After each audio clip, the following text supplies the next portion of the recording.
آداب، میں ہوں ممتاز عالم رضوی اور اس وقت ہمارے ساتھ موجود ہیں سابق ممبر پارلیمنٹ اور ملت کی مضبوط آواز جناب محمد ادیب صاحب۔ وہ ایک بہت ہی اہم پروگرام کرنے جا رہے ہیں ہیومن رائٹس کو لے کر کے، اور خاص طور سے جو یونو کا کردار ہے اس کے تعلق سے، تو ان سے ہم بات کریں گے۔ ادیب صاحب، بہت بہت خیر مقدم ہے آپ کا۔ جو کچھ ہو رہا ہے ہندوستان سے لے کر کے اور فلسطین تک اور پوری دنیا میں، یو این او پر ایک بڑی ذمہ داری ہے، دنیا اس کی طرف دیکھتی جب بھی کچھ ہوتا ہے، لیکن کیا لگ رہا ہے آپ کو، کیا یو این او ہے؟ ممتاز صاحب، بہت ہی افسوسناک یہ پہلو ہے۔ اس کا کانسیپٹ یہ تھا کہ مہذب سوسائٹی میں اگر کوئی اختلاف ہوگا تو سر جوڑ کے لوگ بیٹھیں گے، جس کا نام یو این کے شکل میں بنایا گیا۔ لیکن اندازہ یہ ہوا کہ اب تو یہ مخصوص لوگوں کے پاس ہاتھ میں ہے، اور موجودہ طور پہ ہم ویسے بھی بہت سے اختلافات دیکھتے ہیں کہ جن کے پاس پاور ہے وہی اس ملک دنیا پہ قبضہ کیے ہوئے ہیں۔ اب آپ دیکھیے، فلسطین کا مسئلہ جو ہے، یو این کے 10 ریزولوشن پاس ہوئے کہ بھئی فلسطین جو ہے وہ فلسطینیوں کا ہے۔ اب اگر جبراً یا کسی سیاست کے تحت یا حکومت سلطنت عثمانیہ کے کمزور ہونے کے بعد ویسٹرن ورلڈ کے ہاتھ میں جب یہ دنیا آئی تو انہوں نے وہاں پر اسرائیل کو مسلط کر دیا۔ لیکن یہ فیصلہ ہوا کہ بھئی اسرائیل بھی رہے اور فلسطین کی حکومت بھی رہے۔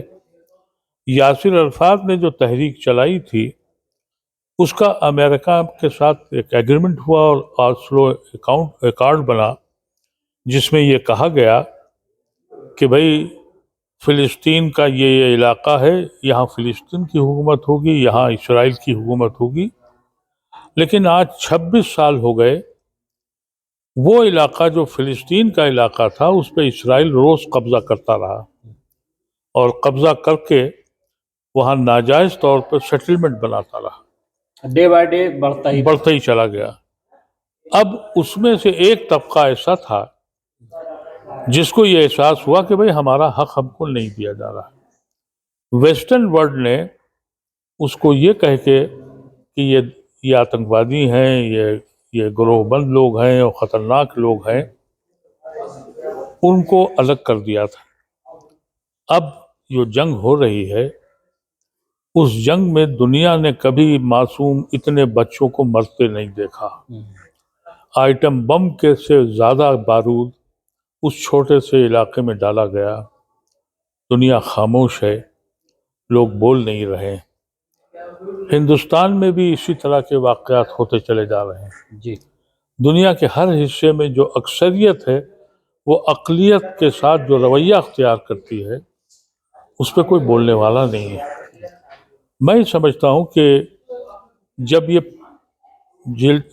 یعنی دور جہالت میں بھی جب جنگیں ہوتی تھیں تو کم سے کم یہ موقع دیا جاتا تھا کہ جنگ روکی جائے، زخمیوں کو ہٹایا جائے، جو لاشیں ہیں ان کو دفنایا جائے، یا ان کے ساتھ جو سلوک جو قوم کرتی ہے اس حساب سے اس کا معاملہ ہو۔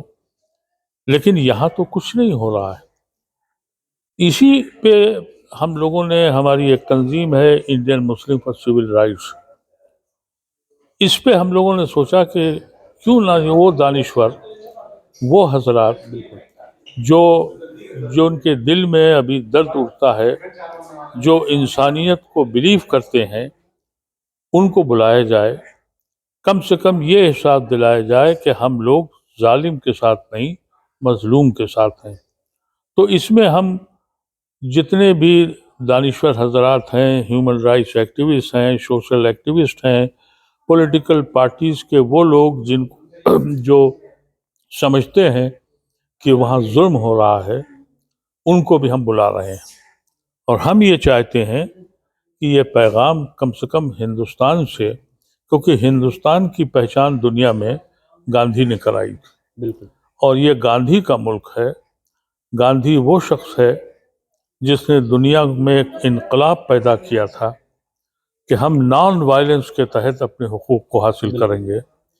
دنیا کا دستور یہ رہا ہے کہ اس نے جب بھی انقلاب کیا ہے